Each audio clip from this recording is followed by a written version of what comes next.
I just want to say, you mentioned my teaching at the Gregorian, and the Gregorian University in Rome is the Jesuit seminary. It's where Pope Francis went to school. It is the jewel in the crown of the papal system. And in 2007, I was indeed the master visiting professor.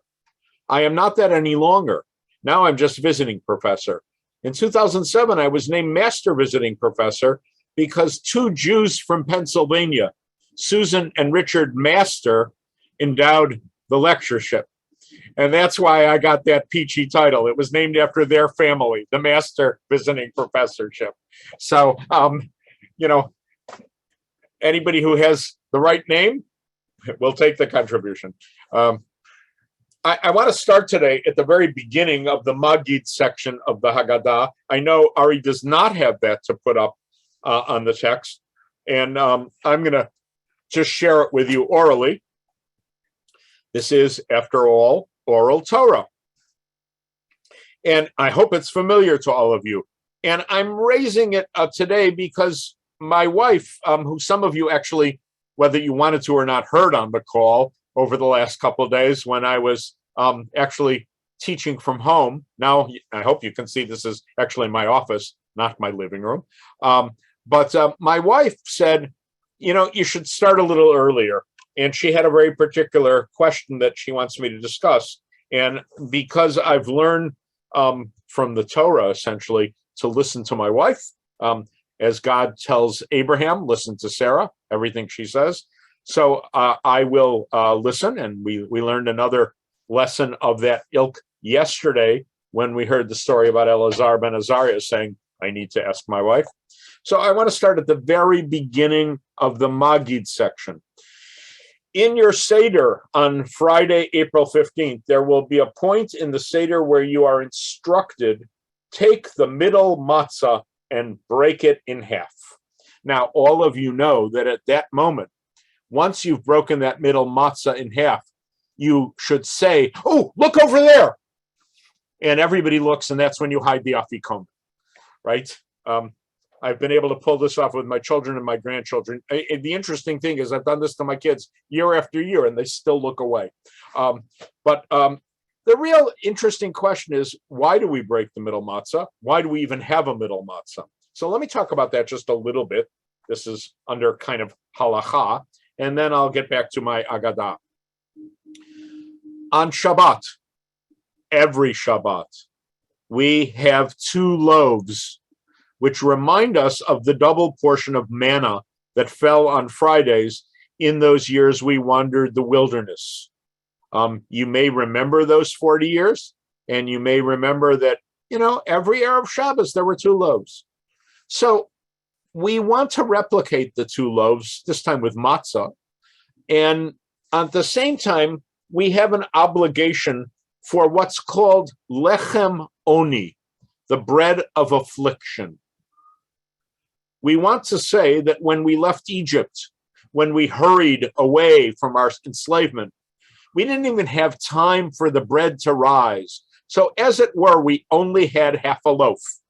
Yet at the same time, we want to say Kiddush and have two loaves of matzah. So we have lechem mishnah. So we compromise and we have three loaves, right? So two loaves for the manna, Friday night, and one loaf that we're going to break in half as the bread of affliction. And that's really why we have three layers of matzah. It's nice that we say it relates to Kohen, Levi, and Yisrael. So you can all nod your head at Ari and say, yes, we know a Kohen. It's not what I've heard from some of my Christian colleagues when they do a model Seder / Last Supper. And Sydney is giving us the sign of the Trinity, right? That there's a matzah for the Father, there's a matzah for the Son, and there's a matzah for the Holy Ghost. No, that is not why. So tell your Catholic friends, no, it's because we say Kiddush on Friday night, and we have two loaves, and even on Pesach night, we have two loaves plus the one we break. We take half of that matzah, the larger half, and we hide it away so that the kids remain engaged, and they go on the famous Matzah Hunts. I don't remember whether I told you this. I certainly did in the last couple of days. In my home, growing up, in my grandfather's home, I have very, very fond memories. And it was a really, really powerful memory that I because it still stays with me. My grandfather, Ben, may he rest in peace, used to run the Seder with an iron fist. He was a skinny old Jew, and he wasn't beyond shouting. And he raised my father and my father's sister, my Aunt Ida, may they both rest in peace, to be really Hebrew fluent. That is to say, they didn't, well, Aunt Ida actually spoke modern Hebrew. My dad could read Hebrew, though, with the best of them. And they used to run their way through the Seder, daven through the Seder, so that I was inspired as a kid to be able to learn to read Hebrew as fast as I could. I'm not saying that's necessarily the best education technique, but it stuck for me. But, you know, not everybody was necessarily engaged in learning Hebrew that well. So every year, my grandfather would break the matzah, and he would quietly slide it under the tablecloth right next to his plate. And I and my cousins, our job was to figure out, well, how are we going to sneak it out of there? We know where it's hidden, but how will we get the afikomen so we could redeem it? But inevitably, my father is singing the Haggadah, my aunt is singing the Haggadah, some of the cousins are singing the Haggadah, and the rest of the people are chattering away. And every year, at a certain point in the Seder, my grandfather, may he rest in peace, would say, Shah! And you can guess every year he would thump the afikomen, and there it was suddenly, completely crumbs under the tablecloth. And then, as if it wasn't bad enough to figure out how are we going to get it out, the trick was, can we get a crumb or two? And I have to say, and I say this with a little bit of embarrassment, that it wasn't until I ran my own Seder, probably 30 years after his death, that I figured out that this was his shtick. It wasn't that he got mad every year and said Shah. It was he was toying with the grandchildren, and he was having a good time with us all. And I'll bet every one of my cousins remembers that Shah. So now you have something to do with your afikomen. We say when we break the matzah, halach ma'anya da'achalu av hatana. We say it in Aramaic. Now, I don't know how many of you realize this, and you should. So I'm going to tell you that when you were in your mother's womb, you were Aramaic fluent. Not only that, but in your mother's womb, you learned all of the Torah, everything. And when you came out of your mother's womb, you may not remember this, an angel came and pressed right there under your nose. I need a man or a woman who doesn't have a mustache, and right under your nose, you see the philtrum. That's called in English, or I guess Latin, the philtrum, that little dent. That is the fingerprint of the angel. And when the angel pressed there, it's like the movie Men in Black. You forgot all the Torah you learned in your mother's womb. Odds are even good, most of you forgot your Aramaic, Nebuch. But when you learn Torah, you should all have that deja vu feeling. I learned this once before. This is familiar to me. Right? So when we say in Aramaic, we're trying to recall for you, halachman yadachalu av hatana. Oh yeah, the mama lashon. I spoke Aramaic once, and I remember my ancestors. I was there. I ate the bread of affliction. And then we say something astonishing, and this is what my wife wanted me to underscore. Kol dichfin yete v'yichol, kol ditzrich yete v'yifsach. Everybody who is needy, come eat. Everybody who wants to, come share our Passover meal. This is quintessential Jewish. We open our home, we open our table to our neighbors who are needy. It is a mitzvah to invite poor people to your Seder. And I have to make a confession to you, because every year I struggle with this. I know that if I were really the kind of person I wanted to be, and if I had the faith in mankind that I wish I could have, but might be undeserved, I would invite street people, because they live not far from me on Broadway. I would invite them and say, I don't know whether you're Jewish or not, but tonight it's Passover. Come have dinner with us. We're having a nice meal, and we want you at the table. Now, because it's Passover, I tell you, we put out our finest china and we put out real silver. It is a beautiful table. And every year, when I think about inviting street people to our Seder, I realize that were I to do it, we maybe would not be able to count all the silver afterwards. And part of me says, no, so what? What's it there for? You put it out on the table for 2 nights a year, right? Imagine if that guy could walk off with a solid silver knife. It's actually probably silver plates. But they could eat. They could eat for a month. Why aren't I doing this? And I'm not. I'm beating my breast. I don't do it. I wish I could. And if there's anybody on the screen, on any of these screens, that makes it their custom every year to have somebody really down and out. If you're in Los Angeles, you know what I'm talking about, right? Street people. Has anybody done it? Because that's the aspiration. That's what we're singing about. And I confess my sin. It's a sin. It's a sin of omission. And it kind of dents my Passover celebration. I will tell you, and now I'm going to, pat myself on the head because I told you my sin. This year, we're actually, for First Seder, having a very small Seder. Only 6 people. And that, 6 people and a baby. So one is a couple who has a newborn infant, and they just are not up to being anywhere in a crowd. But the other 2 have been B'nai Bayit, members of my household, for the last 4 years. The woman, it's a couple, they're married. The woman her name is Tzippi. She will be ordained this May from the Jewish Theological Seminary. And her husband is Victor. Tzippi and Victor are here in New York, but they have an apartment where they married, fell in love, and learned Judaism. And that's in Kyiv. They are Ukrainian Jews.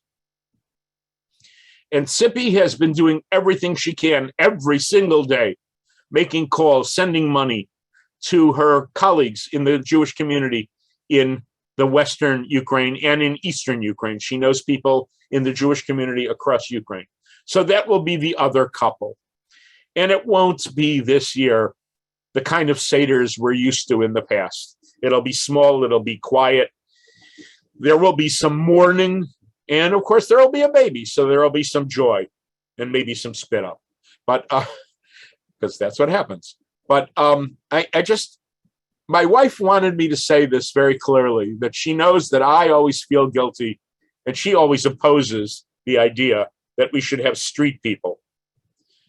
But she wanted you to know that I'm having Ukrainians, we're having Ukrainians at our table, and that is a very important part of the telling of the story of the Seder. Deb Schubeck is saying that you heard Tzippi speak on for a JTS webinar, and Ari is reminding me that we don't talk about the homeless any longer or street people. We talk about the unhoused. I am a very proud father. My son is in his mid-30s, and he works for the Los Angeles Homelessness Services Authority. So Alex really deals with people who are unhoused every single day of his life, and we hear these stories as well, and we support him. But let's now turn to the part of the Haggadah, which is also the Maggid. This is the core of the Seder. We're telling the story. So Ari, if you can split the screen. God can split the Reed Sea. Ari Katz can split the screen. And we're going to look at the story of Passover. Can you switch it a little bit? Deborah Aaron is asking, indeed, she'd like to make a contribution to Tzipi. And if you will, I'm going to figure out how to do that. Ari, do I have a moment to do that, to figure out how to get Tzipi's email up there? Yeah, if you send it to me, I'm going to send a follow-up to everybody who. Okay, I'll send it to Ari then. Thank you very much. I'll put it in the I'll email. send it right afterwards. I'm making a note. Tzipi. Thank you. My wife and I actually contributed very generously to Tzipi, and I want to say something very sweet about her.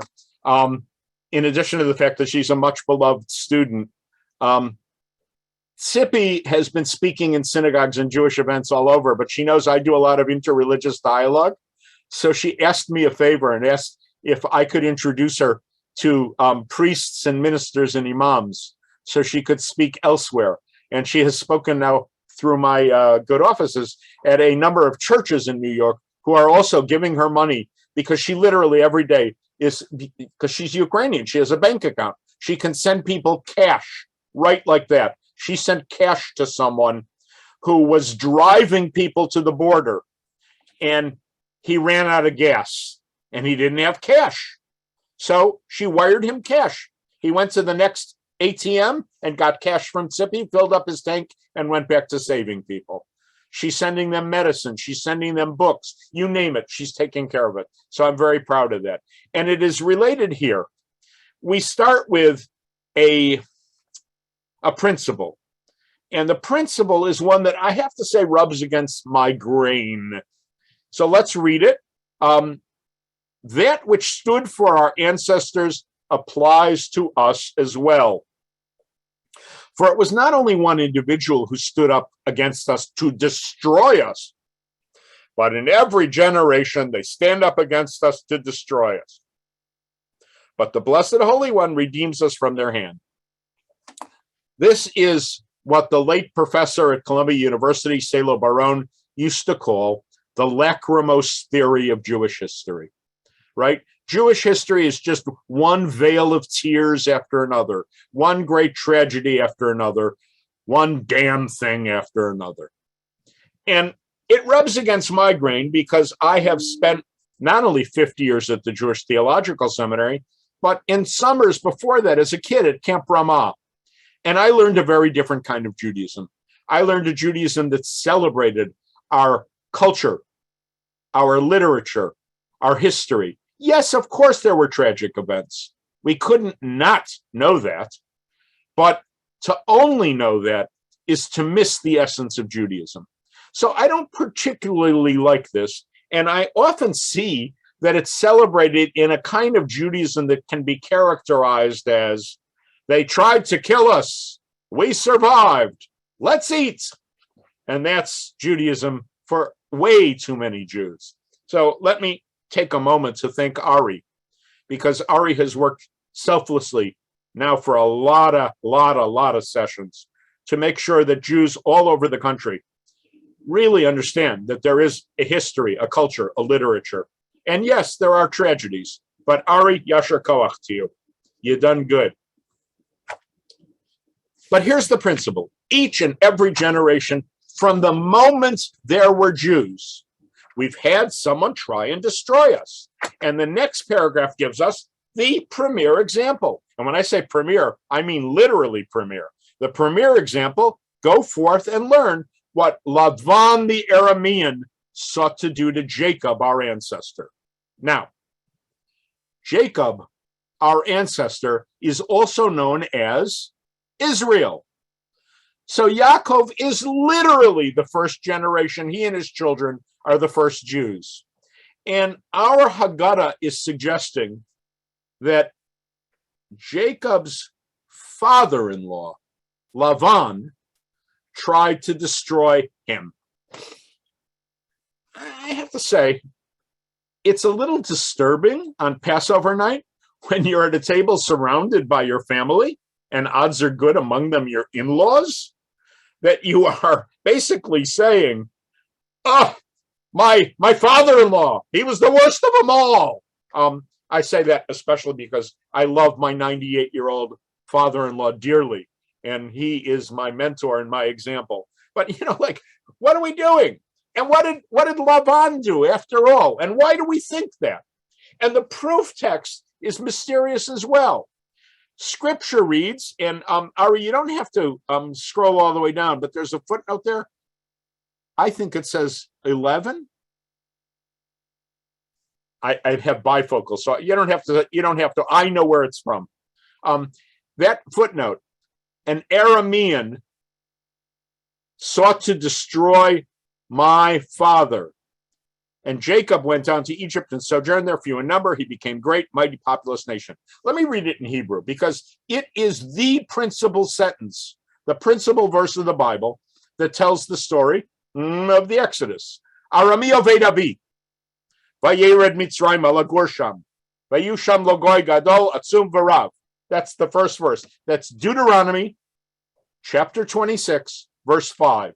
And therein lies a problem, because it is the verse and the subsequent few verses that in a very succinct fashion tell the story of Passover. And then we take those few succinct verses and we expand them so that we can not just have a quick and down and dirty Seder, but that we can spend some time talking about the Exodus. But for those of you who have read your Bible, or those of you who have a Bible, or those of you that can Google it on your phone and look up Deuteronomy 26, one of the things you'll see is that this litany, this story, ends with the following verses. And then God brought us to the promised land, and here we are bringing our first fruits to the temple. At which point we should all say, what? First fruits? First fruits isn't Passover. What holiday is the holiday of first fruits? Bikurim. Anybody? I don't know. It's Sydney's partner. Unmute her. You're muted. Go for it. Wait, but the mute thing. We hear, well, we heard you briefly. Now unmute again. This is life on Zoom. You have to, there you go. Say it now. Quick. Shavuot. Say it once more. Shavuot. Shavuos. Yes, the holiday of the Pentecost, if you will. Shavuot, that's the first fruits. So we're taking on Seder night, and it's like, hello, we're 7 weeks too early. Why do we choose, of all the verses in the Torah, let alone the entire book of Exodus that tells the story, why do we choose this passage of all passages to be the core of the Seder? Sydney, I don't know if you're telling me that you have a deity that has 5, or you're raising your hand. I'm raising my hand. Okay, go for it. And to my mind, they just lifted this because it's succinct, and it's very terse and says it all. It's terse, it says it all, and I want to say one more thing about it. Because if you look at the passage in the Torah says, when you bring your bikurim to the temple. So let's all imagine, we're there, we have our first fruits. Think a nice basket of figs. Yum, figs, delicious. And we bring them to Jerusalem, we bring them to the temple, and we wait online. I don't know what you say in California, online or in line. And it's going to be our turn real soon to hand the basket of fruit to the priest. And I always imagine the priest taking the basket and saying, more fruits, wonderful. But the truth is, the Torah tells you what we're supposed to say. And it tells you that the priest is going to prompt you. It says, Vianita viamarta. He's going to say it, and then you repeat after him. So the priest says, okay, repeat after me. Arami oved avi. Arami oved avi. Vayered Mitzrayma. Vayered Mitzrayma. Vayagor sham. Vayagor sham. Bimitema. Bimitema. And he goes on like that all day. And anyone who ever stood online waiting heard this litany 100, 200, 300 times until they knew it by memory. So not only is Sidney correct that it's short and sweet, but it is driven into your memory. And anyone who lived at the time the temple was still standing would know this verse, which leads me to a hypothesis that the rabbis who chose this to be the core of the Seder lived in the very first generation of the rabbis, immediately following the destruction of the temple, when everybody knew these verses by heart. The rest of the Torah, not so much. But these verses they knew by heart because they had gone on the pilgrimage festival for Shavuos. They brought their fruit and they recited what we now will all say on Seder nights.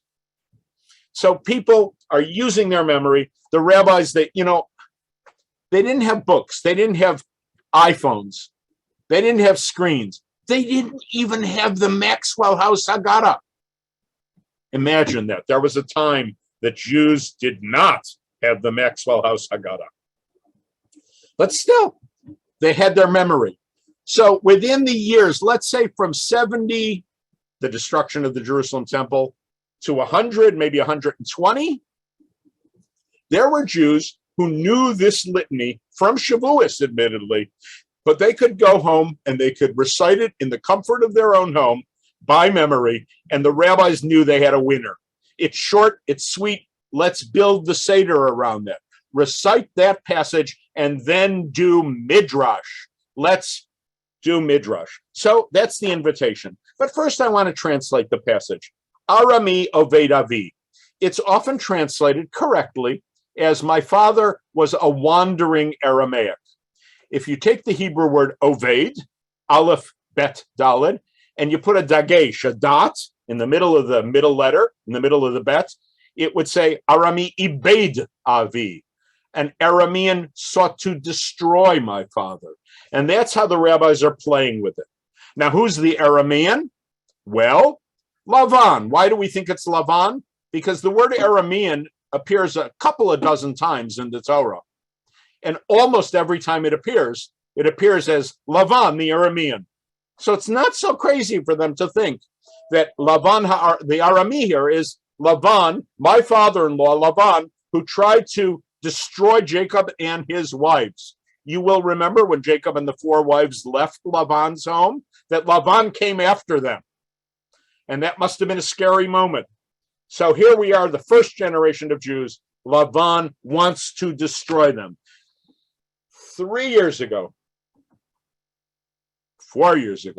a student of mine, now a rabbi, named Ben Goldberg, looked up in class one day and says, Bert, Arami Oved Avi could just as readily be correctly translated as my ancestor was a Syrian refugee.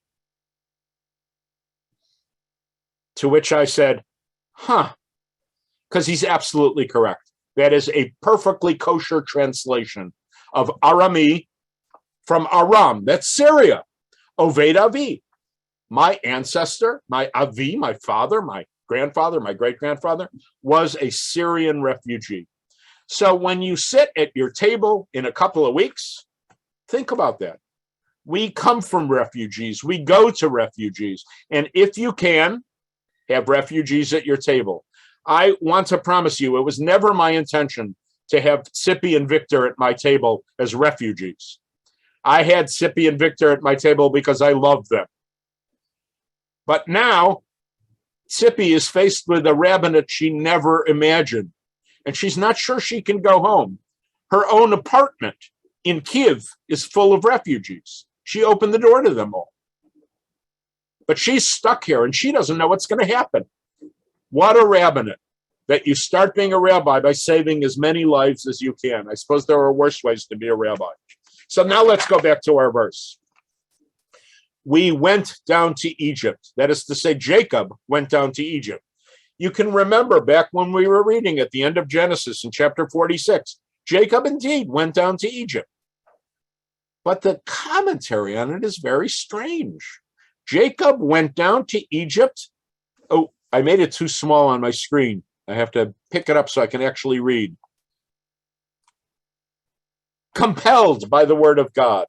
By the way, the verb for compelled, anus, is a very, very, very strong verb. Anusim are the people who were forcibly converted by the Catholics. Anus can mean rape. It's a very powerful verb. So clearly some rabbi commenting on this verse is very upset that Jacob left the Holy Land and went, of all places, to Egypt. And we know what happened when Jacob got there. We wound up staying there and being enslaved for somewhere between 200 and 400 years. So he really does not like the fact that Jacob left. And he said, no, Jacob didn't leave under his own volition. Jacob left because he was compelled to. And Vayagar Sham, he sees the root of the word sojourn there, right? Vayagar, that the root is Gimel Resh, ger.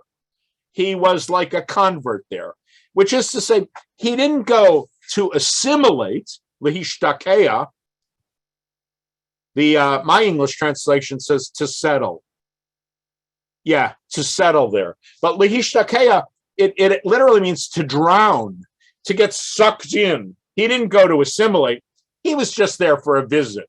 And poor Jacob had no idea that his children and his grandchildren, his great-grandchildren, would be there for generations. And then we get a very strange phrase, bimatei ma'at.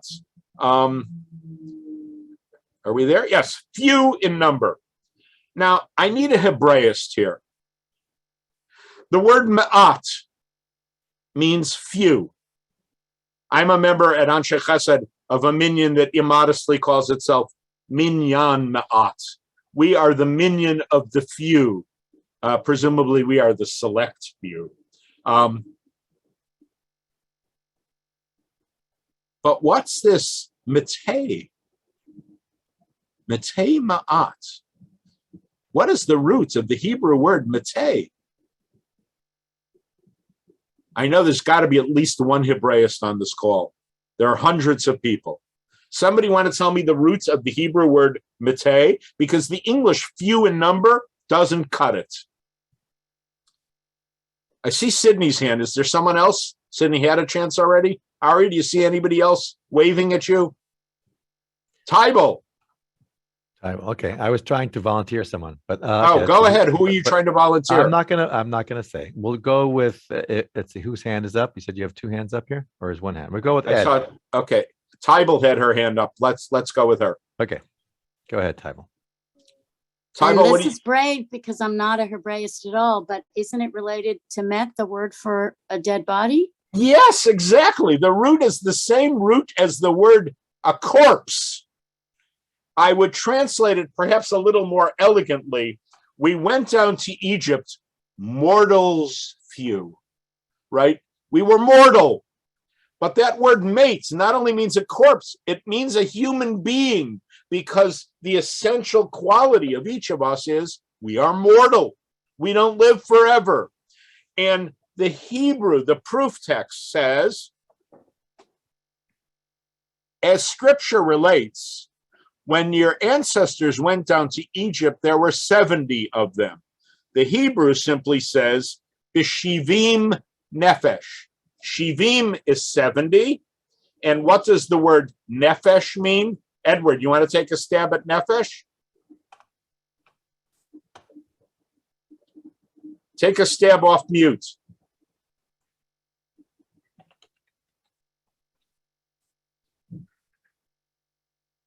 Soul. Yes, a soul, a person, a soul. So the odd Hebrew phrase, metei ma'at, which is very unusual, it's way, way too poetic. They basically are translating for you by schlepping in another verse. Metei ma'at means shivim nefesh. 70, few is 70. Mate is nefesh, 70 souls. By the way, where is that verse from? That is also from Deuteronomy. But watch as the rabbis start schlepping in proof texts from now on. The verses they start bringing will be, surprise, surprise, verses from the book of Exodus, because they're going to use the Deuteronomy prompt that we know by memory as an excuse to schlep in as much of the Exodus telling of the story as we know. So they go Matei Ma'at. Now I'm turning my page, and it says Gadol Atzum. We were mighty. We were big. Oh, I skipped something. Oops. We became a great nation there.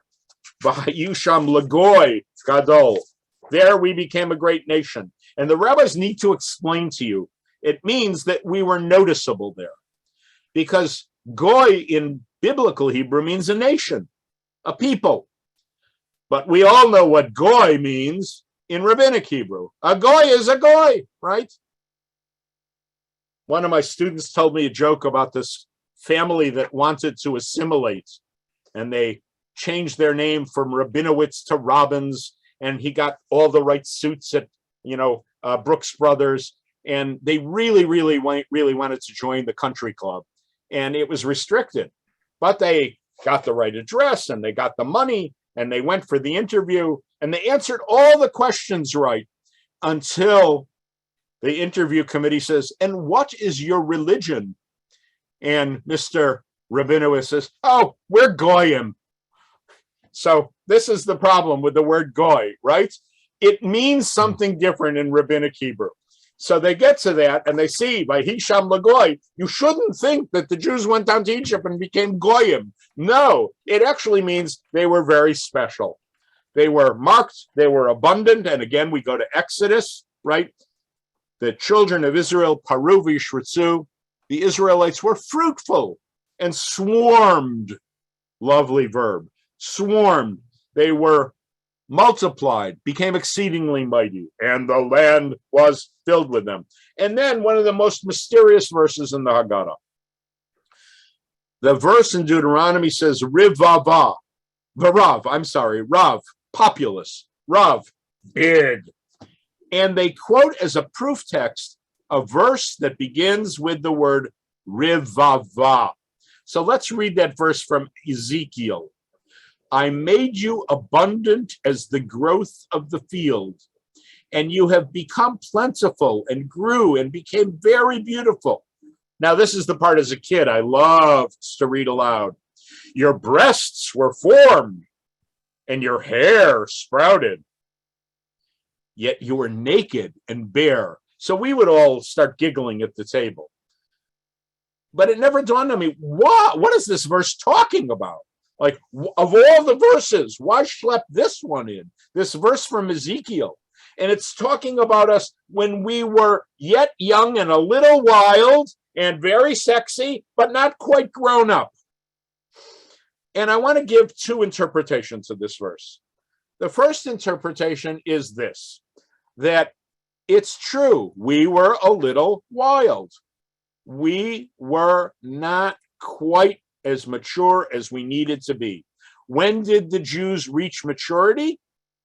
When we came to Sinai. When God gave us the Torah, finally we became adults. Until that time, we were a little too loosey-goosey. The other thing I want to say is that verse in Ezekiel 16 has a verse right next to it that says, Vayavor alayich be'ereich mitboseset v'damayich. V'omarlach b'damayich chayi, v'omarlach b'damayich chayi. I'll translate. That God says, I passed by you, and I saw you wallowing in your blood. Yet I said to you, by your blood you shall live. By your blood you shall live. When the rabbis interpret that verse of Ezekiel, that doubling of by your blood you shall live, which, by the way, is a verse we recite out loud at a bris. Every time we go and see a baby get circumcised, we say that verse, by your blood you shall live. So the rabbis know that that verse refers to circumcision, but that's just one blood. What's the second blood? The blood of the Paschal offering. The blood we put on the doors, because quite literally, when we painted the doors with the blood of the Paschal offering, we stayed alive. So they schlep in this very odd verse of Ezekiel, but they have a Midrash in mind. either the Midrash of the verse next to it, or the verse itself saying, well, you got to get to Sinai before you grow up. Let me go on. Deuteronomy 26:6. We'll take the next verse. Vayareu otanu hamitzrim. Vayanunu. Vayitnu aleinu avodah kasha. The Egyptians did evil to us. Ra. They oppressed us on Inui. They put hard labor upon us. So let's see how the rabbis unpack it. What does it mean they did evil? Not they did evil, they thought evil about us. Before you harm someone, you tend to degrade them. You call them names. You think of them as vermin. You simply do, frankly, what the Nazis did to the Jews. That kind of language. So they're suggesting that's exactly what the Egyptians were doing to the Jews. They were referring and saying, let us deal wisely. We don't want them to rise up against us. They're really our enemies. So they thought ill of us. Vaya anunu, they afflicted us. By the way, that verb is the same verb we use on Yom Kippur. When we say anitem et nafshotechem, we afflict our souls. It's the same verb, by the way, that when Sarah beat up her slave, her Egyptian slave, Hagar, same verb, she beat her up. And now we get our own back. If Sarah beat up the Egyptian Hagar, the Egyptians beat us up. They afflicted us, as it says, they set taskmasters to afflict them. And then they gave us hard labor. And the verse, again, surprise, surprise, a verse from Exodus, constantly comparing Deuteronomy and Exodus, that the Egyptians gave us hard labor. We called out to God. God heard our voice. And then God saw our affliction. I want to just comment on the comment. Vayar et onyenu, God saw our affliction. Is that up there? Scroll a little bit more. Okay, God saw our affliction. This refers to the separation of men and women. The Hebrew, zoprishut eretz, it is the separation of the way of the world. In other words, and it's one of the Midrashim I told you yesterday, that Pharaoh tried to stop men and women from having sex because he did not want them to populate more. So the rabbis assume that if he saw our affliction, what could be a worse affliction than not being able to have sex? This was another one of those verses that as a teenager I just loved. Like, that's our affliction? You can't have sex? That's the story of my life, right? But now I've learned better. So it's just quite amazing that we have these odd verses. And then the very next one, which I do have to say I sympathize with as well.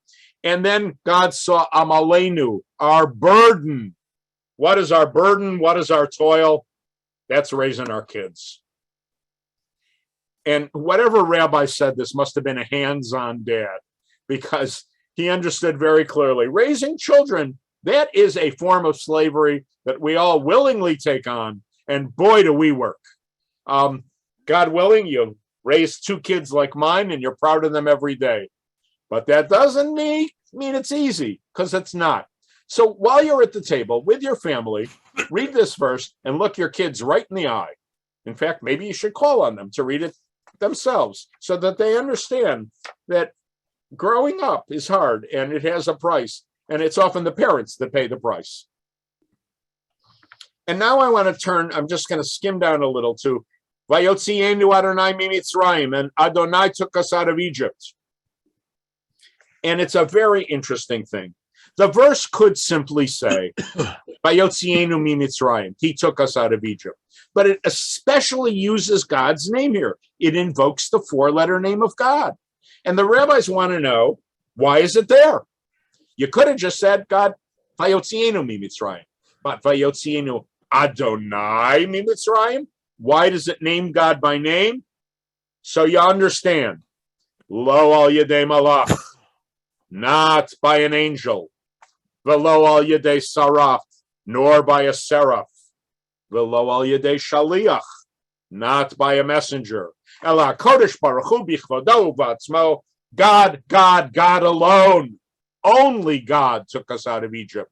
God came down, as it says again from Exodus, the avarti, the Eretz Mitzrayim b'layla hazeh. First person verb, the avarti. I passed over Egypt. The hiketi kol b'chor be'eretz Mitzrayim. I smote the Egyptians. Ubechol Elohei Mitzrayim eseh shvatim. I render judgment. I'm reminded of Tony Kushner's Angels in America, where the angel says, I, which only tells you that Tony paid attention on Seder night when he read his Haggadah. Then we move a little bit more. I and no one else. I, and I did it with Yad Chazaka. Yad Chazaka. Uvizroa Nitsuya. Oh, I can do that on the screen. It looks really good. But notice how the rabbis read it. What does it mean, God's strong hand? Oh, that refers to the cattle plague. And what does it mean when it says an outstretched arm? Oh, that means the sword. You notice what the rabbis are not doing here? They're not embracing a physical God. They're avoiding anthropomorphism. They don't want to describe God literally having a hand and literally having an arm. So they metaphorize it and they say, oh, the hand means the plague and the arm means the sword. So the rabbis are beginning to have a bit of sheepishness about anthropomorphizing.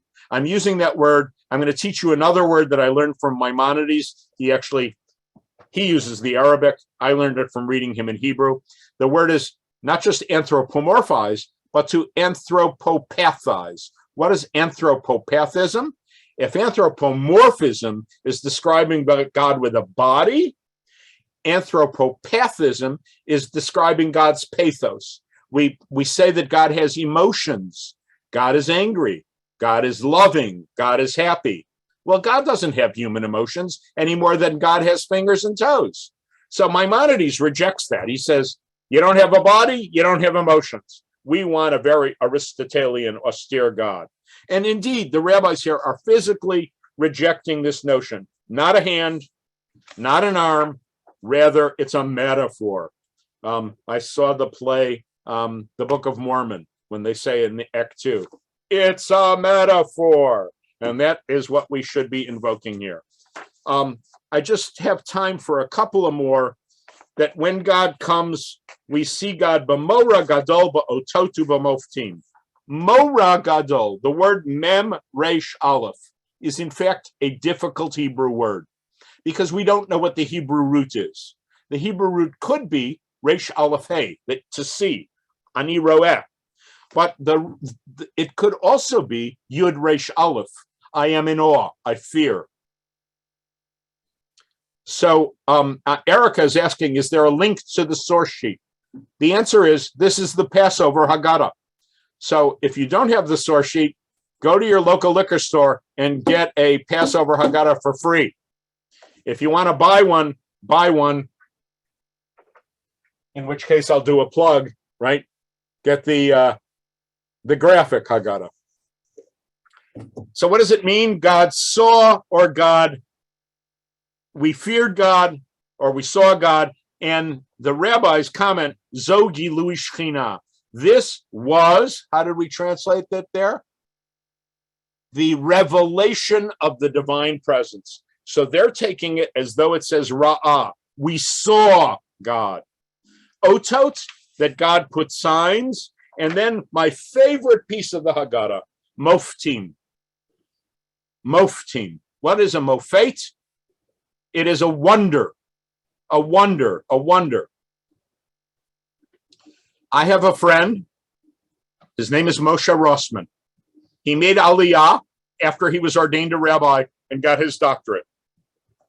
His daughter grew up partly in America, where she was a small child watching Sesame Street. And then she moved to Israel. And she came to this verse and she said, Abba, look, the Muppets are in the Haggadah. And I always feel at this moment, we should all have little Muppet dolls come out, for Kermit the Frog and Miss Piggy, and like the Muppets, there they are. But that brings us, of course, to something I've already talked about, which is counting out the 10 plagues. So yesterday I talked about the 10 plagues. I've talked to you about some of the 4 questions. In fact, I've talked to you about quite a good bit of the Passover Haggadah. And I hope that you got some benefit from this. I think we have a few minutes left. And Ari, are you willing to entertain some questions? And I just want to comment that when I said, yes, it's the Passover Haggadah, there is a, quote, learned commentary on the Haggadah, but that was me. That was my commentary. So you need the oral Torah. Right. We have a few minutes. I do have to Yes. run, though, to meetings. So people have hands up. Maybe we'll get to them in a second. A few questions that came up in the chat. Number one is, so we've read, obviously, a part of Haggadah we focused on today with you. And I mean, I assume the Haggadah didn't come out in 1 year fully baked. So is it obvious which parts of the Haggadah were added later and which are the earliest parts of the Haggadah? The part you showed us seems to be part of the earliest part, but So yes, what I showed you is generally considered part of the earliest part, but I do have to confess that different communities have different proof texts, different verses commenting on the Deuteronomy 26 verse. And the Haggadah, like almost all oral Torah, was somewhat fluid. The first inscribed, I think I'm correct in this, the first inscribed Haggadah came in the Gaonic era.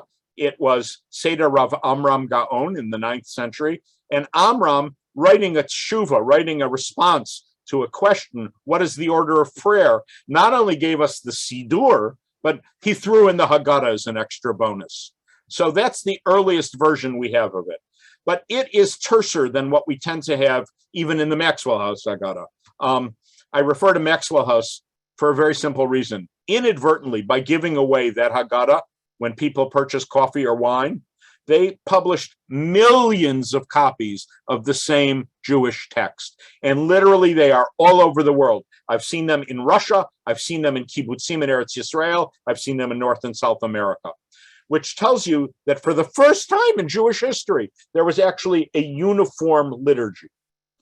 But your question is a very good one, because normally there isn't a uniform liturgy. And normally the liturgy accretes over years. Because I'm in my office, I can pull a book off the shelf. It's not going to help most of you, but it is a Hebrew historical study, of the development of the Haggadah. It's by Daniel Goldschmidt, and he wonderfully takes you through the layers of accretion until we get to a Haggadah pretty much like the ones we have today. I saw Ann Schwartz is holding the conservative movement's Haggadah, and Ann, you must have been a little frustrated because the text in that Haggadah is not the same text that I was reading off the screen. My colleagues, while I've been here at the seminary, did an updated version of a very traditional Haggadah, but they used lots of new verses. So it's funny because it's a very traditional Haggadah, and yet at the same time, it's not the same as the Maxwell House or other earlier Haggadahs. And then a second question before we get to the 3 raised hands. I see Leonie, Tali, and Ruth. This actually came up last year. I don't know whether it's come up before, but there was a robust debate on Facebook. People were very upset within the Jewish world, I would say, about non-Jews doing Seders, particularly in the Christian world. Do you have any thoughts about that or concerns about when not? I mean, you brought it up inadvertently when we talked about the 3 matzahs, for example. Should the non-Jewish world stay away from taking the Seder away from the Jews? Is what the argument is, and crystallogically enhancing it, or do we care? Should we care? Look, I think there is a fear that people co-opt way too many Jewish things. And I know, for instance, a nearby church puts up a sukkah every year, and they sit in the sukkah. But the Seder, I think, is especially fraught because a lot of people believe that the Last Supper was a Seder. So to reenact the Last Supper is a very Christian liturgy. It's not a Seder. A Seder is a Jewish event. I must say, every year in my memory, I have had non-Jews at my Seder, but I've never gone to a non-Jewish Seder, nor would I. On the other hand, I'm not going to tell somebody you have no right to do it because that's their religious tradition. It does make me uncomfortable. Of course, if the Romans were alive, they would say, well, you co-opted our Seder first. Yes, our symposium, exactly. And Okay. by the way, that might be an answer for some of the chronological problems about the Last Supper. The Last Supper might simply have been a symposium meal and not necessarily a Seder. It's ironic that we co-opted the symposium, and the Romans and the Greco-Roman world is gone, but we still keep it alive. So we're like the inheritors of that tradition, and we keep the symposium alive. Okay, Ruth Lavore, you had your hand up first. Do you have a quick question? This is a quick question time. Okay, go ahead. You're on, Ruth. Okay, finally got the button. It has to do with the concept you brought up and sort of rejected of lachrymose Judaism. And then we read the quote where the Jews came to Egypt and they multiplied, but not just multiplied, they became distinct. And I've heard these arguments that it was or is this distinction, which then puts Jews in the position of perhaps being picked on, persecuted. And I just wonder what you think of that train of thought. You know, when Henry Kissinger was the, whatever he was, the security advisor and then the Secretary of State, there were a lot of Jews who said, we shouldn't be too visible. We're too exposed. It's going to be trouble. So I want to say, apropos the lachrymose theory of Jewish history, one way or the other, it's going to be trouble. So you might as well have as much influence as you can. You might as well stand out, be proud of your Jewish heritage. If you can have influence on your government, do it. It's a great, great, great thing that the president and the defense minister of Ukraine are Jews.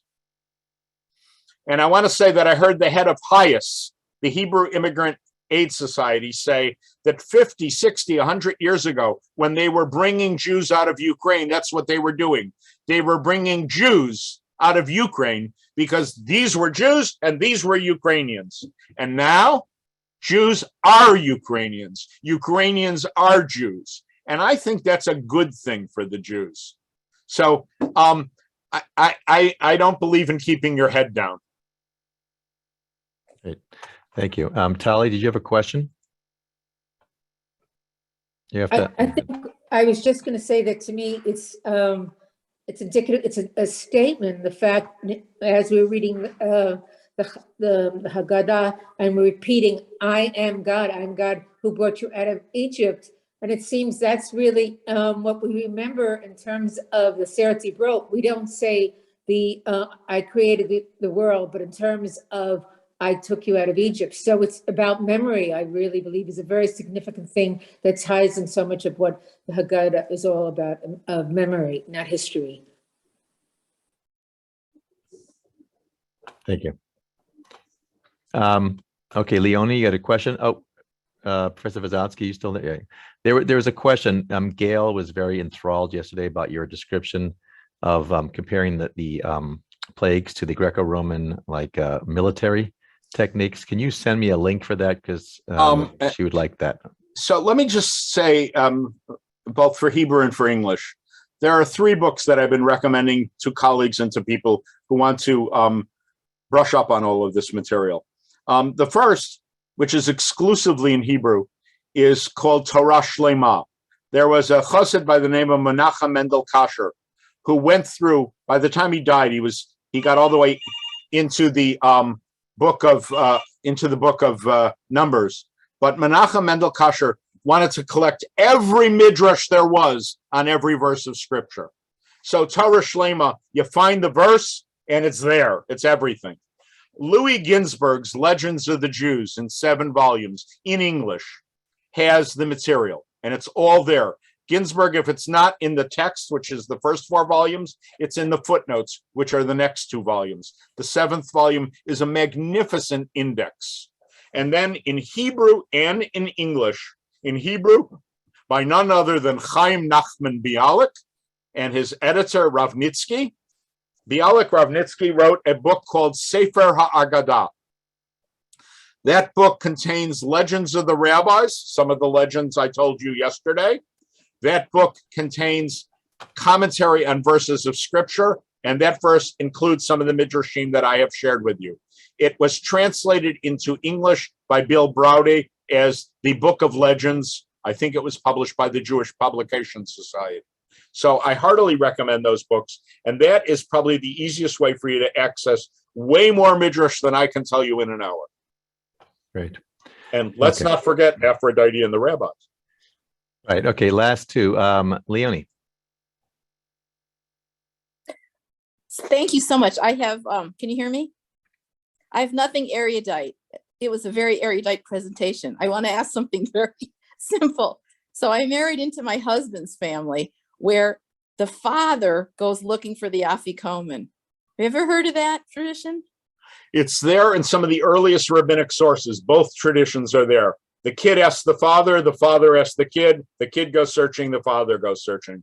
So every family has their own custom, but that is a custom with long legs. It's not just that they made it up. Great. And that was a very erudite question.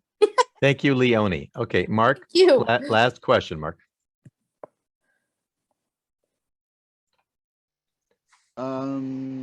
Let's see. So the 70 souls that went to Egypt, are they 70 agents of God?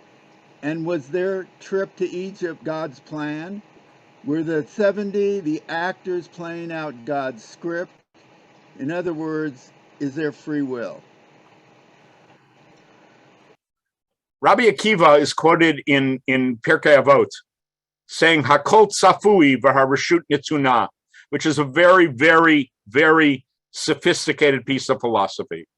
He's saying that we have free will, but God is omniscient, which means that even though we exercise our free will, God is capable of foreseeing what we will choose. So it's not fated. We can make our choice, but God knows. And therefore, because God knows, God can, in some miraculous way, direct history. And that's exactly what Joseph says to his brothers when they come down. Joseph says, God sent me before you to help keep you alive. So the Bible actually concurs with that view, Mark, that it is God's plan, and yet at the same time, paradoxically, we can do it of our own free will. And that's a good place to end. I hope you have a really sweet and wonderful Passover. Invite people you wouldn't normally have at your table. Mix it up a little, and I hope I gave you some new and interesting material for your Sedarim. Have a good Shabbos this week, and really a wonderful, wonderful Pesach. Chag Sameach, everybody. Hopefully these 3 days have got you in the mood, got you in the mode. And but thank you, Professor Visotzky, for helping us mine the rich tradition of Pesach. I look forward to seeing you guys. We have a few more Pesach-related programs coming up over the next week or so as you cook and clean, take a break, learn. And I'll send you links about ordering different Haggadot, some articles I found, some funny stuff. I did find the piece from The Jews Are Coming where the guy loses his wallet after he crosses through the Red Sea. Ari sent it to me. I was laughing. I was almost crying. It's so funny. I will send it to you all. Take care, everybody. Nice to see you. See you maybe on Sunday. Bye, everybody.